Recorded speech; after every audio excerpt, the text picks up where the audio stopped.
नमस्कार विद्यार्थियों, हम युवक भारती कक्षा 12वीं का पाठ नंबर 10 ओजोन विघटन का संकट पढ़ रहे हैं।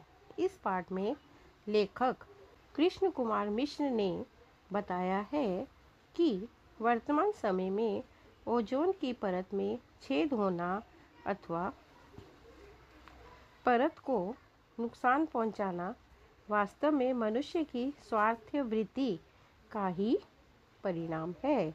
इसलिए आज यह आवश्यक हो गया है कि आज मानव जाति को मिलकर ओजोन के विघटन के संकट को रोकना होगा।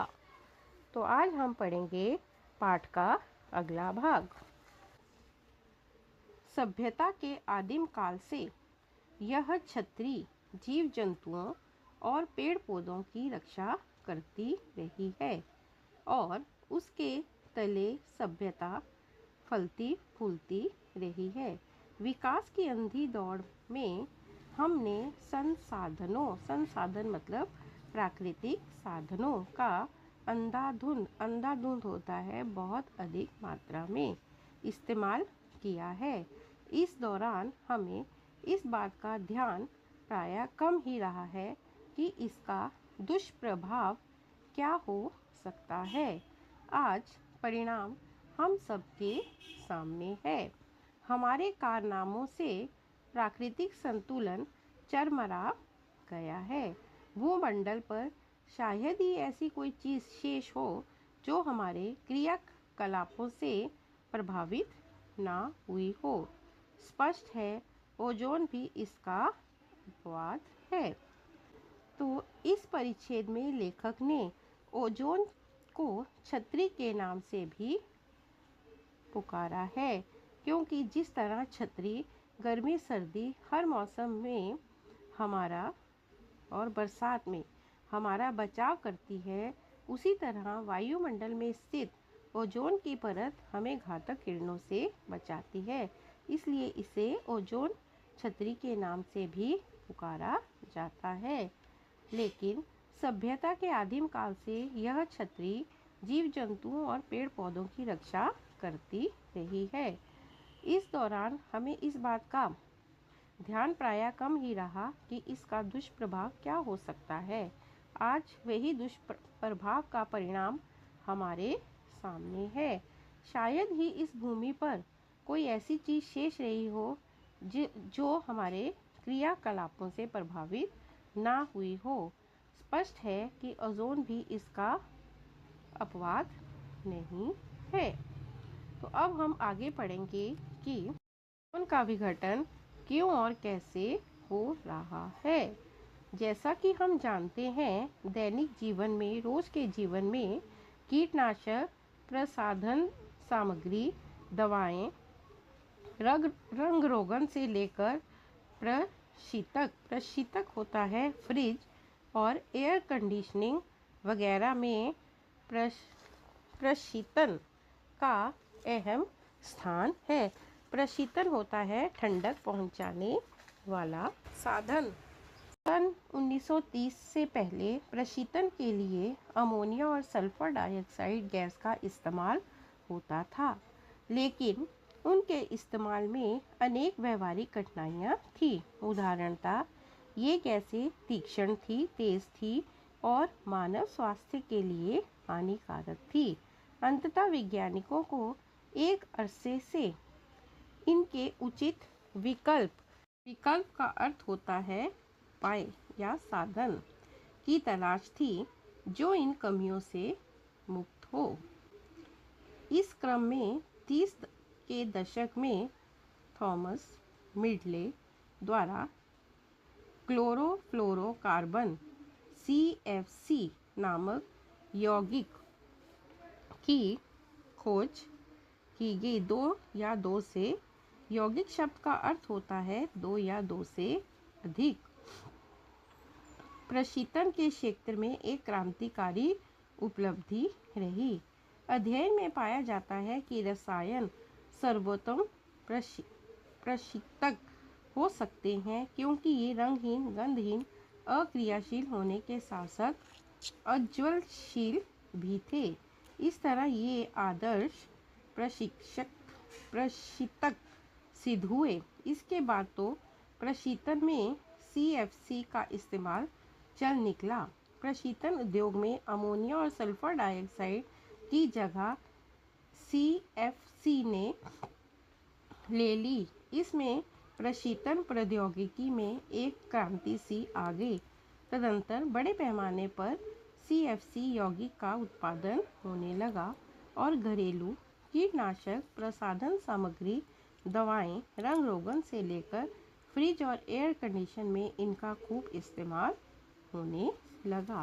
परिच्छेद में लेखक ने यह बताया है कि ओजोन विघटन क्यों और कैसे हो रहा है।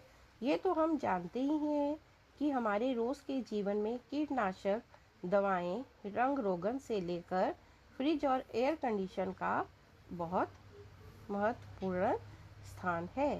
सन 1930 से पहले प्रशीतन के लिए अमोनिया और सल्फर डाइऑक्साइड जैसी गैसों का प्रयोग किया जाता था, लेकिन बाद में व्यवहारिक रूप से इसमें बहुत सी कठिनाइयाँ आने लगी। जिस तरह से यह एक तीक्ष्ण गैस थी और इसका प्रभाव मनुष्य के स्वास्थ्य पर हानिकारक था। इसलिए वैज्ञानिकों ने एक अरसे के बाद एक उपाय की तलाश की और जो इन कमियों से मुक्त हो। इस क्रम में 30 के दशक में थॉमस मिडले द्वारा क्लोरोफ्लोरकार्बन CFC नामक यौगिक की खोज की और इसकी खोज से प्रशीतन के क्षेत्र में एक बहुत बड़ी उपलब्धि जो है वो प्राप्त की। अध्ययन में ये पाया गया कि ये रसायन सर्वोत्तम प्रशीतक हो सकती है क्योंकि ये रंगहीन, गंधहीन, अक्रियाशील होने के साथ साथ उज्ज्वलशील भी है। इस तरह से ये आदर्श प्रशीतक सिद्ध हुई और धीरे धीरे इसी तरह से अमोनिया और सल्फर डाइऑक्साइड गैसों का इस्तेमाल कम हो गया और उसका स्थान किसने ले लिया? CFC ने ले लिया। अब प्रशीतन प्रौद्योगिकी में एक क्रांति सी आ गई और इसी के उत्पादन से इसका प्रयोग कीटनाशक, प्रसाधन सामग्री, दवाएं, रंग रोगन से लेकर फ्रिज, एयर कंडीशन में बहुत अधिक मात्रा में होने लगा। CFC यौगिक का एक खास गुण यह है कि ये नष्ट नहीं होते। इनका ना तो ऑक्सीकरण होता है और ना ही अपघटन। ये अपघटन शब्द का अर्थ होता है समाप्त होना। ये पानी में भी नहीं घुलते।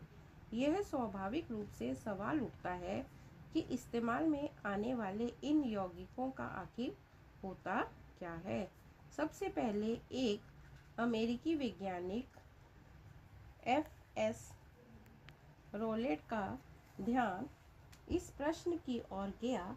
उन्होंने इस दिशा में लगातार कई वर्षों तक अनुसंधान किया। अनुसंधान होता है खोज करना। उनका शोध पत्र जब 1974 में नेचर नामक प्रतिष्ठित पत्रिका में प्रकाशित हुआ तो पूरी दुनिया में एक हलचल सी मच गई। अपने पत्र में रोलेट ने निष्कर्ष दिया था कि ये यौगिक धरती की ओजोन परत को नष्ट कर चुके हैं। शुरू में लोगों ने रोलेट की बातों को कोई खास अहमियत नहीं दी। कुछ लोगों ने उन्हें आतंकित पर्यावरणवादी कहकर उनका उपहास किया, लेकिन कुछ ही साल बाद 1985 में ब्रिटिश सर्वे टीम के कार्य से रोलेट की बात सही साबित हो गई।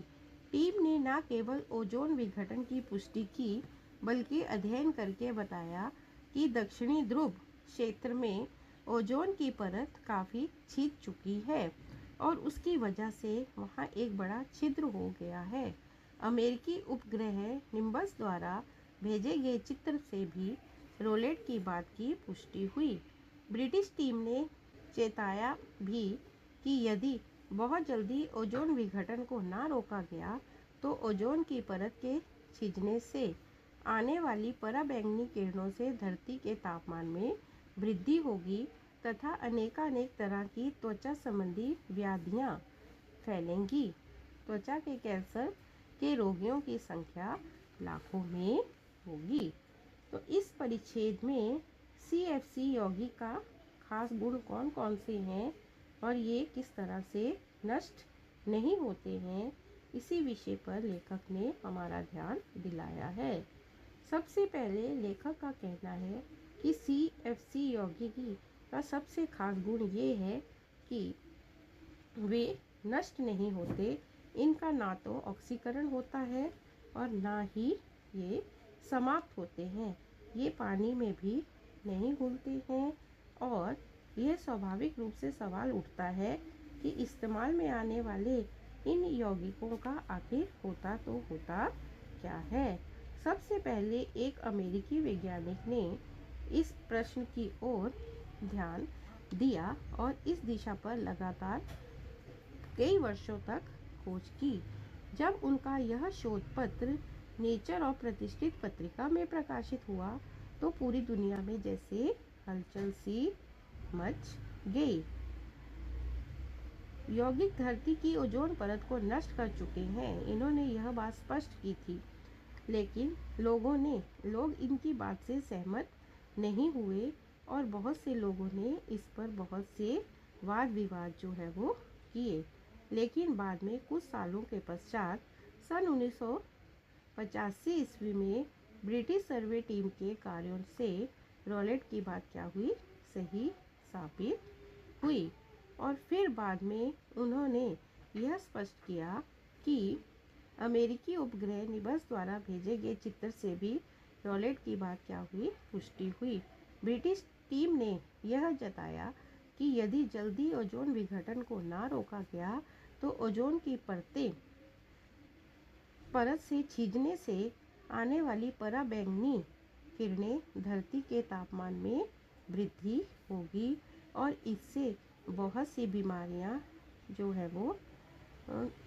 बीमारियों का सामना लोगों को करना पड़ेगा।